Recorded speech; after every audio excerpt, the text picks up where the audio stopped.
In the modern world, individuals are no longer bound by physical chains or held in dungeons. Instead, their attention is relentlessly captivated by an endless stream of entertainment. Subjugation is achieved not through brute force or overt violence, but by a far more subtle and pervasive method, a deafening noise that fills every corner of existence. Every flashing headline, every fleeting news item, every persistent notification that breaches our digital barriers is meticulously constructed with a single purpose. Their task is to relentlessly scatter an individual's focus, erode their inner will to a state of complete weakness, and make them forget the immense power dormant within. It is crucial to understand that this phenomenon is not part of some sinister conspiracy or a meticulously crafted shadow plan secretly drawn on the walls of a hidden lodge. The reality is far simpler and perhaps more alarming for it. This is nothing more than the natural, organic evolution of a social structure that has discovered a tool of influence more effective than even the most brutal wars or traditional forms of oppression. The name of this tool is all-consuming distraction. For if a person's consciousness is constantly occupied, if their attention is irrevocably scattered, then external coercion becomes redundant. There is no need for direct control when individuals, without realizing it, begin to sabotage their own potential, squandering the precious gifts endowed by nature and depleting their minds in an endless cycle of meaningless information. The architecture of the modern world is not built on principles of clarity or order. On the contrary, it is intentionally designed for a permanent state of chaos. The deeper one's consciousness is plunged into this confusion, the more disoriented the individual becomes and the more pliable they are, making them easier to sell to, easier to manipulate, and most alarmingly, easier to convince that every fleeting feeling and every passing emotion is an undeniable command that must be obeyed immediately. In this way, people lose control of their internal compass. However, if anyone dares to pause, even for a brief moment, to truly stop and consciously step away from the overwhelming flow of noise and intrusive stimuli, a startling and at times shocking truth will be revealed. It becomes clear that nearly every detail of their surroundings, every system, and every algorithm they interact with daily has been engineered to systematically prevent them from becoming the magnificent individual they have the potential to be. Only one question remains: are you ready to see it? An individual's strength, inner silence, and unwavering discipline pose a serious challenge not to other people directly, but to the systems whose very existence depends on human weakness. This is because a person with clear vision cannot be manipulated. An individual who does not seek constant external approval remains ungovernable, and one who has mastered their emotions will not fall for the numerous traps set to play on human feelings. It is for this reason that certain forces do not wish for people to be calm, for tranquility is nothing less than clarity of mind. And this clarity, in turn, reveals how much of an individual's suffering is self-inflicted, stemming not from the objective reality of the world itself, but from their own reaction to it. Nor do they wish for people to be strong, because true strength is inextricably linked with discipline. Discipline erects impenetrable barriers between the individual and the endless stream of meaningless information they are so insistently pushed to consume. They do not want individuals to be focused, because deep concentration poses a serious threat. Concentration can build kingdoms, It is the driving force behind the creation of powerful empires. Moreover, concentration grants profound inner peace. And in the modern world, there is hardly anything more subversive to the established order than a person who can sit still, maintain absolute self-control, and act with clear intent. The Roman Emperor Marcus Aurelius noted in his writings, "You have power over your mind, not outside events. Realize this, and you will find strength." However, achieving such understanding requires shattering a deeply ingrained illusion. It means recognizing that a significant portion of human suffering is voluntary. A large share of distractions is, in fact, a conscious choice. Furthermore, a substantial part of the pain experienced comes not so much from the events themselves, but from how the undisciplined mind interprets and perceives them. People often scroll through endless news feeds not out of boredom, but from a desire to avoid confronting deeper existential questions. For instance, who are they without this constant informational noise? What might they hear in absolute silence?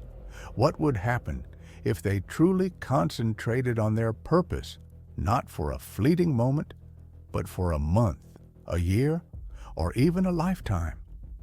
There is a clear reason why modern individuals find silence so uncomfortable. It mercilessly exposes the inner void that many diligently hide beneath a flood of dopamine and a constant craving for novelty. Yet, the true Stoic embraces this silence. They do not flee from it. On the contrary, they enter it like a warrior entering battle, for they are firmly convinced that true power is forged in solitude and introspection. It cannot be found in the echo of likes or the applause of a crowd. It is found in those quiet, often unnoticed moments when a person successfully resists temptation, when they hold the line within themselves, when they consciously choose principles over momentary impulses. Epictetus, the great ancient thinker, once said, "No man is free who is not master of himself." In light of these wise words, every individual is invited to look around and honestly ask, who is their true master? Is it their schedule relentlessly dictating the pace of life, or the flickering screen that consumes their attention? Is it their high ideals and profound vision for the future, or their base vices that erode their will? Is it an unshakable inner code of honor, or the shifting, unstable standards of a culture that cannot sit still long enough to think, let alone evolve? There is no need for loud proclamations to demonstrate true strength.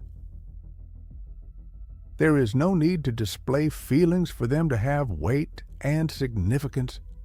There is no point in explaining oneself to those who cannot comprehend the depth of one's silence. What is truly required, and what others may fear, is for a person to become so deeply grounded, so rooted, so anchored in their own being that no gust of external circumstance, no fleeting trend, no devastating crisis can shake or move them. Individuals have often been taught to believe that emotion itself is power. And while emotions are certainly powerful, an undisciplined feeling is like a destructive wildfire. It consumes everything in its path, including the person themselves. When one feels anger, there is an illusion of strength. When one experiences pain, it is mistaken for weakness. When fear takes hold, it is perceived as an unshakable truth. The Stoic, however, has a deeper understanding. They observe the emotion, acknowledge its presence, and then consciously choose their response. For they are not a slave to their feelings, they are a servant to what they build, and they lay their foundation only on solid ground, on logic, on impeccable virtue, and on purposeful action.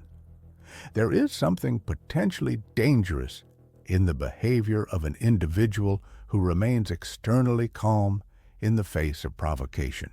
There is a disquieting quality to a person who shows no fear, engages in no arguments, and does not yield to pressure. Such a person is not empty. On the contrary, they are whole. This is evidence of the deep inner work they have done. They have dared to face their hidden fears and weaknesses, not in a public arena or through performative declarations, but in private during long, silent nights of self-examination. They have taken their pain into their own hands, analyzed it, and made a conscious decision to transform it into something useful and constructive, rather than letting it destroy them. As a result, the world is often confused, not knowing how to interact with such a figure, because they refuse to play the common games of manipulation. They do not raise their voice in a scream, nor do they stoop to pleading. They simply keep moving with clear goals, inner peace, and undeniable strength. This behavior should not be confused with a complete absence of emotion or indifference. That is not true Stoicism, but rather a common misconception of it. True understanding lies in recognizing the genuine role of emotional expressions.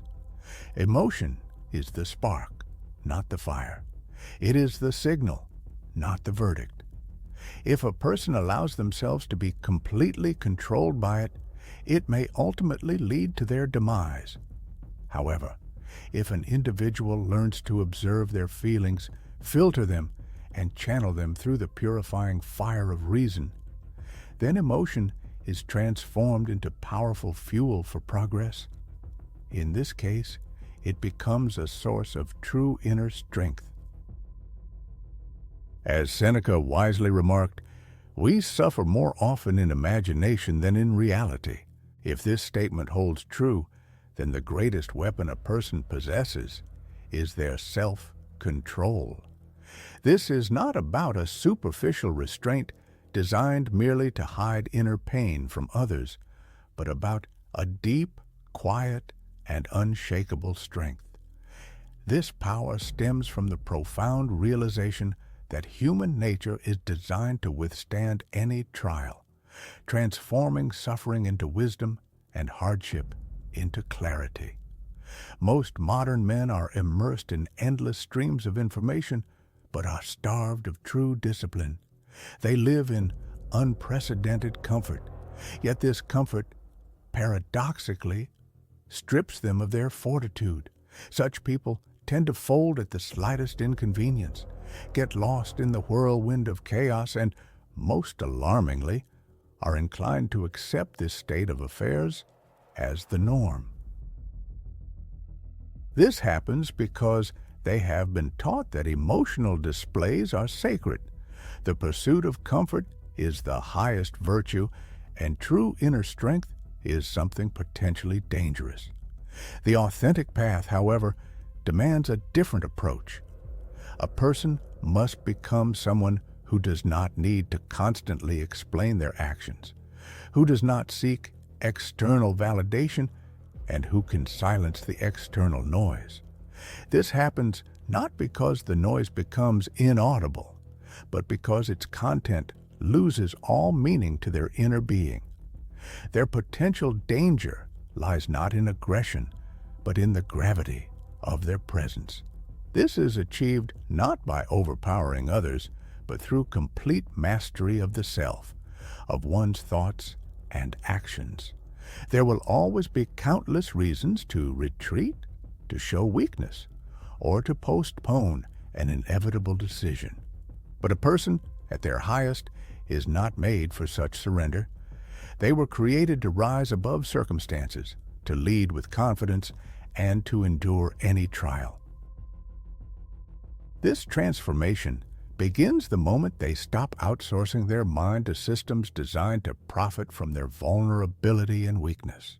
These systems want them to remain distracted impulsive and pliable, because in that state they are much easier to control or break.